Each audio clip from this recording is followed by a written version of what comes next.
Oh, that's it. I've had it with this dump. We got no food. We got no jobs. Our pets' heads are falling off. Okay, just calm down. Welcome back to Thinking Critical. This is Wes. Welcome back to the channel. We've got Mark Pellegrini. You'll know him from the Comic Book Writing 101. He also joins the channel from time to time just to talk about a few subjects. And if you do not know this, Mark is a connoisseur of 80s and 90s trash. He likes anything from that era. He's got all the collections on VHS, perhaps DVD, maybe even Blu-ray nowadays. How you doing, Mark? I'm doing great, and I prefer to call them trashter pieces. Absolutely. I remember, going to the store and you'd have to rent the VCR itself, and maybe you get Critters 2 or something, some great masterpiece like that. Back in the day. Some of my fondest memories are going to we had a mom and pop place in Fairfax City called Errol's, and then they went out of business when Blockbusters moved into town. But my fondest memories as a little kid are my mom would go there on a Tuesday to find the new releases, and I would just go straight to the horror section. My mom wouldn't let me rent any of it because I was like 6 years old, but I would just stand there in that huge gallery of this great box art looking up and down at all these really scary looking movies that someday I was going to watch, and having no idea what the plots were and trying to make up the plots in my head from that abstract box art. Just great times. Yeah, it's kind of crazy when you start looking back at some of these materials that you're watching. Like I went back and watched Monster Squad. Oh, not that old. One. Movie intended for kids. I don't know that it's so much a kid's movie or a teenage movie. It's somewhere kind of in the middle. And there's language in there that you are not allowed to use anymore, Mark. There is some, and same thing with The Gate. That's another one. And hey, even Bill and Ted has, 1 and 2 has, let's call it the F word. That was used as a joke, but you can't use that word as a joke nowadays. That would get you in a lot of trouble. And it seems like every time someone does a retrospective review on the Bill and Ted franchise, they always have to set aside like a minute to we need to address the problematic scene in Bill and Ted where they say this word as a joke, and that's very offensive, and they got to clutch their pearls. Then they go on about how they love the rest of the movie. And how about, you just understand that was considered a joke back in its day. And if you claim to like edgy humor, then I don't know why you'd bitch about, a scene where they used an offensive word. But yeah, Monster Squad has a whole joke at the end about they're trying to find a virgin because that's the only one who can send Dracula back into limbo. And they finally realize, we'll get your little sister who's 5 years old. And they make a joke about the little kid, being a virgin. Is she a virgin? She says, am I a German? A German, yeah. That's such a great movie. It's the Monster Squad is basically the Goonies for people who for kids like me who liked horror movies more than adventure movies. Absolutely. And there's some problematic elements at it. You can go back even 5 years ago and you'll see things and you're like, ooh, you couldn't even attempt to do a joke like that now. And what we're seeing is some of the more problematic elements of movies. Those movies are kind of been banned. Some of the really older stuff that with the minstrel shows and stuff like that. You can't have. Oh yeah, there's a whole swath of Our Gang, Little Rascal shorts from the 1930s that are lost to time because they have an actor in it named Stepin Fetchit who was he was a black actor and he was one of the most popular from his era, but the characters he played were very stereotypical of their era, but obviously very offensive to today's market. And just all those Little Rascal shorts are off the table. They'll never get released because some of them they cut his scenes out, but a lot of the times there's no way to cut all of his scenes out, so those shorts are just lost. And yes, so they're censoring the material. They're cutting scenes where they can. You can't get Song of the South, one of the original Disney movies. Yeah. Because it has materials that will be offensive to today's sensibilities. Now we're removing certain things from the market. That's the first step. And now we're seeing, on certain streaming platforms, before you watch maybe a certain movie, there will be a disclaimer at the beginning. That's the next step, where you're going to get a disclaimer that there are certain things in here that are going to be troublesome to modern day viewers.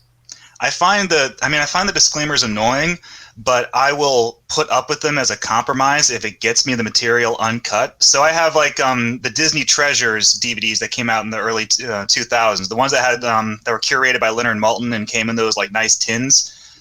They had all the Mickey, Donald, Goofy shorts, and they had them all uncut. And so I was collecting those. And the compromise that they came up with from Disney was that all of their problematic shorts, they would have a mandatory, unskippable intro from Leonard Maltin explaining what you're about to see, why it's offensive, and we're sorry. It's like a mandatory, unskippable apology on behalf of Walt Disney Corporation from Leonard Maltin. And those are annoying when you're trying to watch those shorts, but you still get to watch the uncut short. Yeah, it's irritating, but I'm still getting the material, and I will accept that. Warner Brothers was much cooler about it. They had that little intro, and it played at the very beginning of your Popeye DVD or your Looney Tunes Golden Collection DVD, but then you could just watch the rest of the shorts. You didn't have to have one of those disclaimers appearing in front of every short the way Disney did it. Now, though, Disney... they'll go back and they'll either censor the original film, like the actual content of the film, or they'll just outright ban it like they do Song of the South. I mean, they went back to Saludos Amigos, that old film where they go down to South America. And one of the shorts in Saludos Amigos, is the anthology film, has Goofy as a... He's a rancho. He was a rancho, basically like a cattle driver, and he's sitting there smoking a cigarette. And they edited the original animation to remove the cigarette from his hand, so he's still doing a weird thing with his hand. But I mean, they went back and they altered the actual content of the film digitally to remove something they thought was offensive. That's much, much worse than just putting a disclaimer in front of the movie. I'd rather have a disclaimer than Disney going back with their digital tools and erasing actual animation that these great animators did, 70 years ago. It's crazy when you think about these things. I consider, film, comic books, cartoons, art. It's a moment in time where you can view a section of the culture, what people were thinking about, what was the room and the temperature of the country or the world at that moment, or how were they seeing past events? You get a really good view of what the world was like, and you can see the changes that have happened. And I think that's important to keep context on where we are in history and where we've come from. But I think eventually we're not going to be able to have that perspective anymore, Mark, because I'm pretty sure all this stuff is eventually going to be censored. So if you didn't buy the VHS tape originally, or you didn't get the unaltered DVD when it was available 10 years ago, it's probably never, ever going to be available. No, it's not. And that's why I still collect physical media, even though I know how cumbersome it is and how expensive it is compared to, just having a streaming service subscription. But having everything on a streaming service digitally, it gives the studios and corporations the ability to make running changes in real time to their curated content. They can go back and they can edit Who Framed Roger Rabbit to remove Baby Herman sticking his finger up a lady's skirt, which is in the original movie, which they've since digitally removed from the film. Same thing with like Jessica Rabbit when she falls out of Benny the Cab and she goes spinning around. And for like one frame, you can see like up her skirt.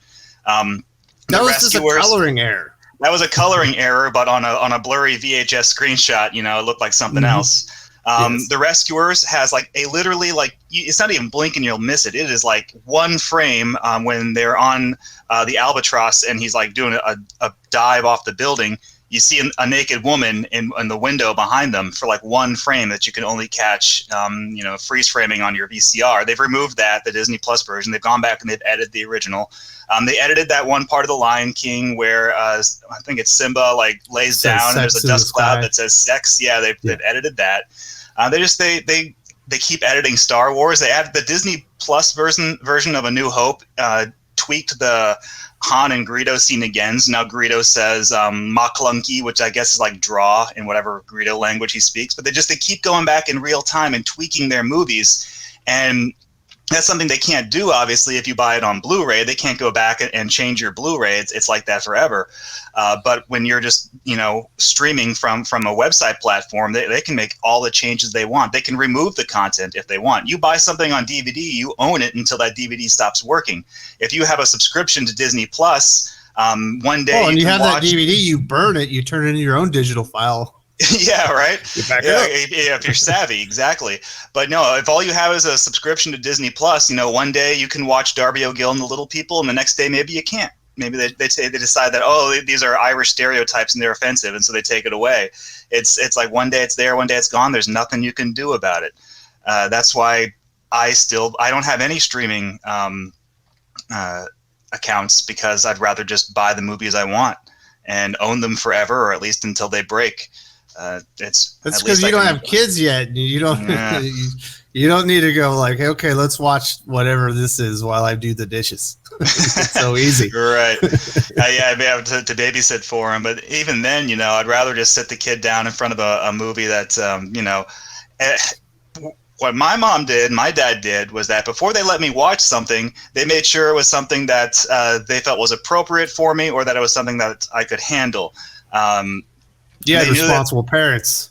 Right. And now, unlike a lot of the parents, who just like, okay, whatever, you want to play Grand Theft Auto? Okay, here, go play Grand Theft Auto and leave mommy alone.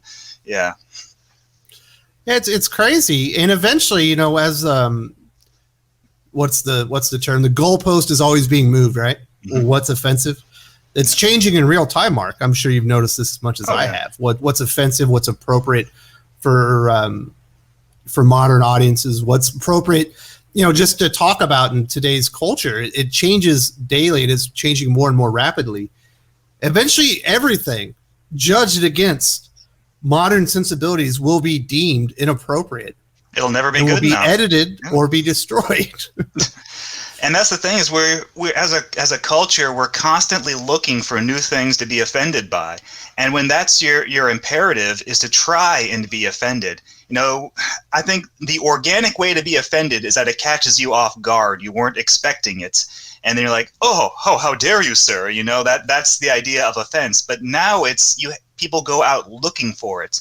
And can you really sympathize with someone who goes out looking for trouble? Well, that's the same thing, is trying to find something that will upset them, or at least that they can say that they've been upset by. And when that's the attitude that we have, then yes, we're going to find things to be offended by and then demand censorship. Now we're tearing down statues left and right, not in the US and in Canada, because like, oh, this person is offensive. Like, why? Do you know the history behind this individual? Like, no, they were a white person from the 1890s, so they must be a racist, so remove their statue. Like, you don't know any of the context behind who they are. Like, they're a colonizer, get rid of the statue. They're just trying to find things to be offended by. And if that's the attitude, then like you said, yes, nothing will ever be good enough. And eventually we're just going to erase all of our media or edit it down to the point where there's nothing left. Yeah, we have a movie that stands the test of time. It's called The 10 Commandments, one of the greatest films in movie history, correct? It's a fantastic film because it has Vincent Price in it. Charlton Heston. Charlton Heston, yes, yeah, him too. Did you know that Charlton Heston is not? He's not of the region where Moses would have been born. So He's a white man portraying a character that should likely be Middle Eastern or Egyptian. Yeah, that was fine back then. Do that now. Try and do that now. Whoa, yeah, you can't. Well, they did something similar not all that recently with who was it? Joel Edgerton. I remember Exodus, I think it was called. I don't think they would do that again, but eventually that is going to be found to be so insensitive that they had Charlton Heston play the character of Moses, which he was not. He's not racially representative of what Moses would have, the person Moses was.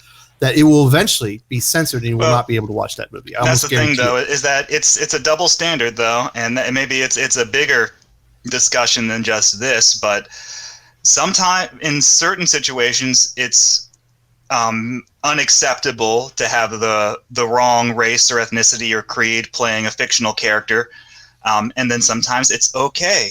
We I wouldn't say most people. A lot of people don't think Moses was fictional. Yeah, I mean, that's. But I mean more in like more of a historical accounting. Yeah, but I mean the recent situation of gender swapping or race swapping white characters into black characters or male characters into female characters, like that's okay.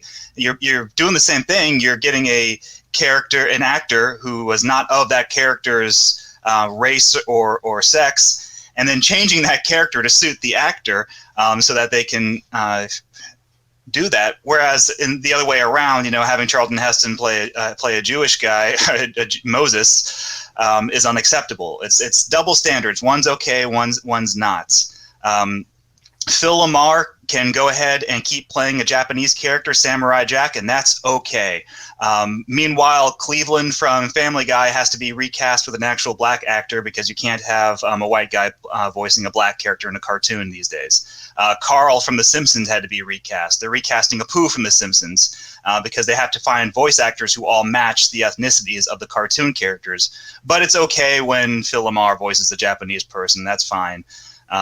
It's just these double standards that are constant now, but it's this constant search for new things to get upset by, new censorship, going back and changing things. I mean, we're just on the subject of The Simpsons, right? I'm never going to get rid of my Simpsons Season 3 DVD and switch to Disney Plus, because Disney Plus has removed the Michael Jackson episode of The Simpsons from Season 3.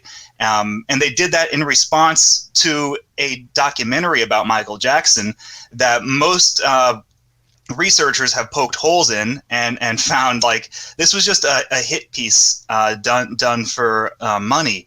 Like a lot of the claims and a lot of the research in it doesn't match up. But Disney's reactionary response to that documentary was to outright ban the Michael Jackson episode of The Simpsons.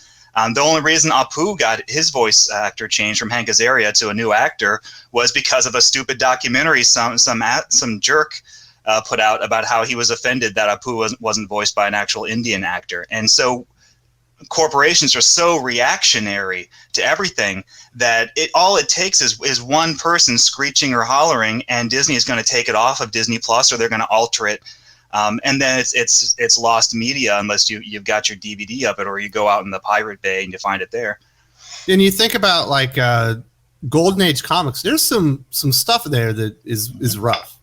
It's the portrayals and things that are in there. And I know there have been private and somewhat public conversations from like high-end collecting communities basically stating we need to buy these up and remove them from the market. People shouldn't be seeing these materials.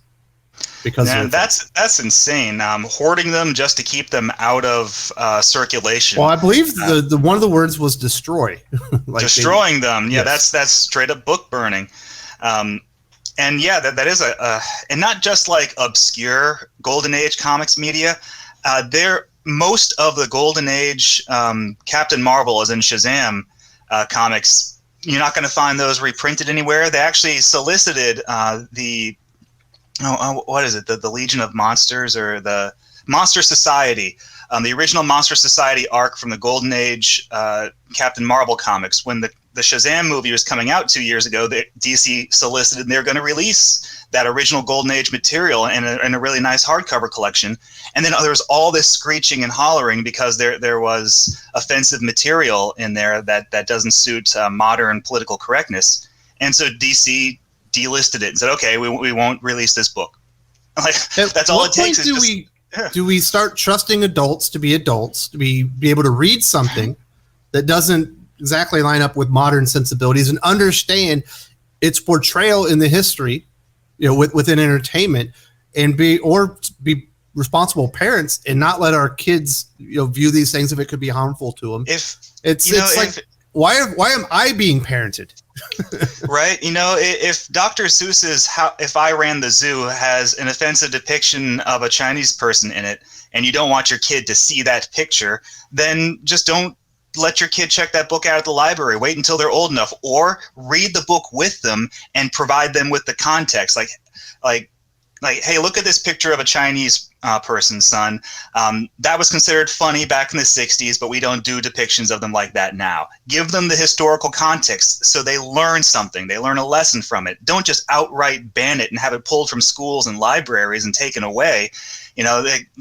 People who ignore history are doomed to repeat it. That old cliche, but it still makes sense. And yet we've learned nothing from it. Yeah, the idea now, rather than acknowledging history, understanding our place in it and moving forward, it's to ignore history, act like it didn't happen, and erase it in whatever manner, but, for the good of the people moving forward. But if you don't know where you came from, you don't know where you're going. You're going to go and take a 180 and go in the wrong direction, in my opinion. It's insane. I remember seeing Bugs Bunny cartoons as a kid. Yeah. There's some pretty offensive ways that they were portraying Japanese and black folks in those. specifically Japanese, you could talk about the historical context, of when these cartoons were produced. These were kind of propaganda cartoons that were. Jeez, I mean, and that stuff's not even been out of circulation for that long. When I was a kid in the 90s, Nickelodeon reran Looney Tunes and Merry Melodies, and they would play the Bosco and Honey cartoons, those really old, early 30s black and white ones where Bosco was a blackface character. And they would just play those in rotation with Bugs Bunny and Foghorn Leghorn. And, I would watch that as a kid, and I didn't actually like the Bosco cartoons just because they were so old they weren't funny. They were those really early Looney Tunes ones that are more like silly symphonies from Disney. But they didn't warp me as a kid. I don't think they really warped anybody else. They eventually took the Bosco and Honey stuff out of circulation, but Speedy Gonzales didn't offend anybody back then.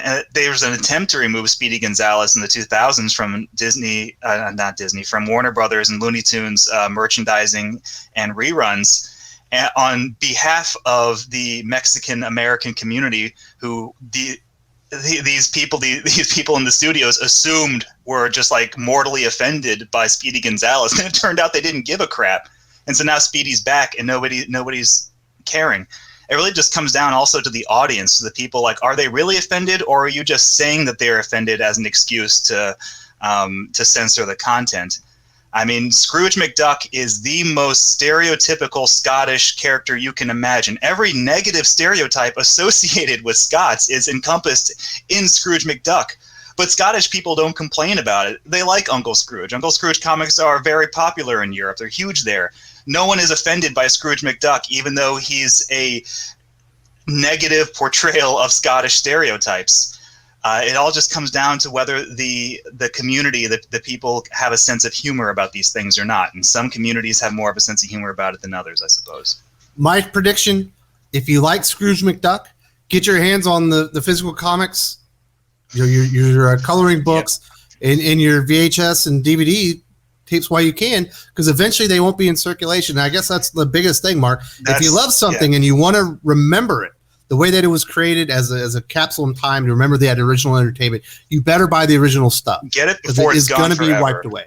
Absolutely. And that's the thing too. Is so Fantagraphics is putting out those nice hardcover collections of the Donald and Uncle Scrooge comics by Carl Barks, completely uncensored, and they're almost done. I think they've only got like 10 more volumes to go, or not even 10. I think they only got like 5 or 6 more volumes. But I guarantee you that once they're done and their contract with Disney is satisfied, that material is never going to get reprinted again. Same thing with the Floyd Gottfredson Mickey Mouse hardcovers. I bought up all of those, and they're fantastic. They're some of the best serialized newspaper adventure comics of their era. Never going to get reprinted. You're never going to see that stuff again because it's offensive. The Disney Treasures DVDs, those have been out of circulation for 10 years now, and they haven't gotten a repress. They're not going to be put back out there. Those offensive Disney shorts, with Donald and Goofy and all them, like, those aren't going to be back out there. You can find them online, illegitimately, but you're never going to be able to buy them again. And you're not going to find them, most of them, uncut on Disney Plus. They're just gone. And I'm glad I bought everything is going to be deemed offensive one day. That's my point. Yeah, we'll only be able to enjoy what's current, what's in the moment, and then eventually that's going to be considered offensive, and that'll be gone too. And we'll only be able to just live right now and enjoy what's available right now, what's approved, and never get to go back and look at the older stuff, which is, what's the word? Orwellian. Everyone's like, oh, Orwellian. Everybody calls things Orwellian. Like, yeah, well, it's true. It's pretty crazy. Well, Mark, thank you so much for joining me today. I really appreciate the conversation. Yeah, no, it's a perennial topic, sadly.